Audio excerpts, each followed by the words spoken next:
The Revolutionary War is perhaps one of the most well-known wars in American history. Without this war, America wouldn't exist.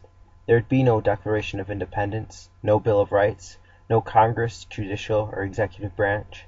America wouldn't be, and neither would any of its accomplishments that came about because of the free market system, including all of the inventions from recreation to national security.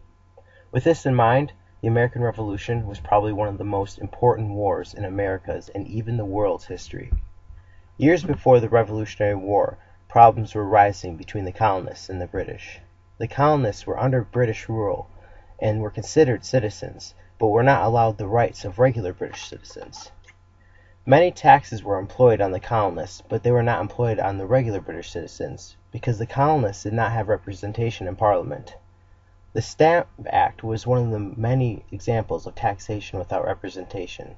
The Stamp Act was initiated on March 22nd of 1765.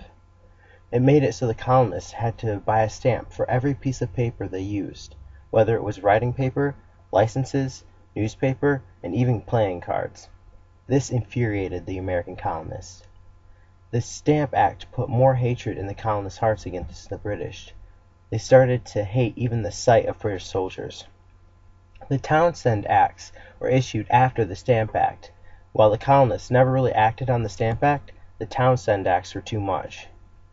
These acts were issued in order to pay judges and governors in Britain, and Britain had sent her troops over to America in order to enforce these new taxes.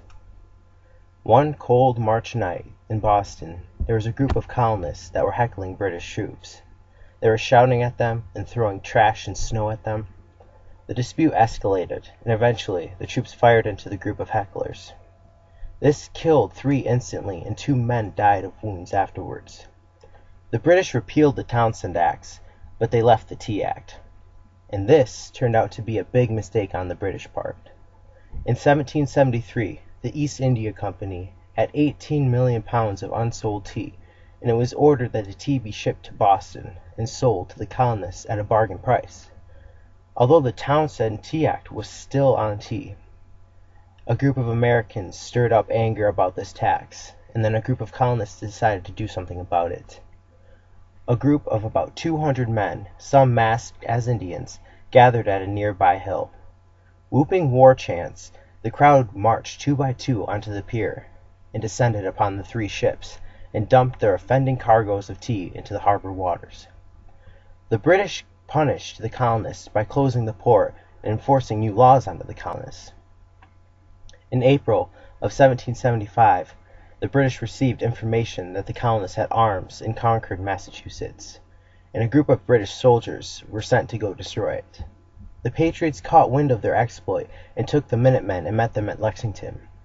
On April 19, 1775, there was a shot heard around the world.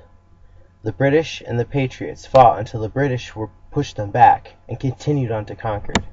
The Minutemen regrouped and then fought them there until reinforcements came.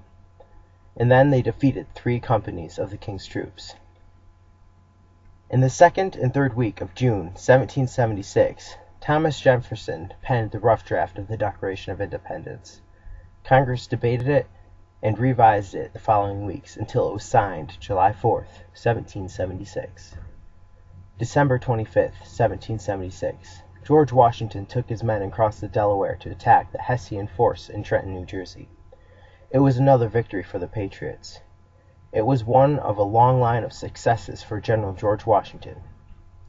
December 19, 1777, George Washington's army arrived at Valley Forge and prepared to face a terribly hard winter. Most of the men were underdressed. Many had no shoes from the miles of marching. Diseases plagued the camps. 2,500 died that winter. It was torture. But then, the rest of them survived to fight another day, therefore ending in many more victories for George Washington and his men. The Battle of Yorktown was a major part in the Revolutionary War. Patriots found out through a spy that the British were waiting for supplies at Yorktown. The colonists told the French, who blockaded the British. After weeks of cannon fire on the British generals finally sent a white flag.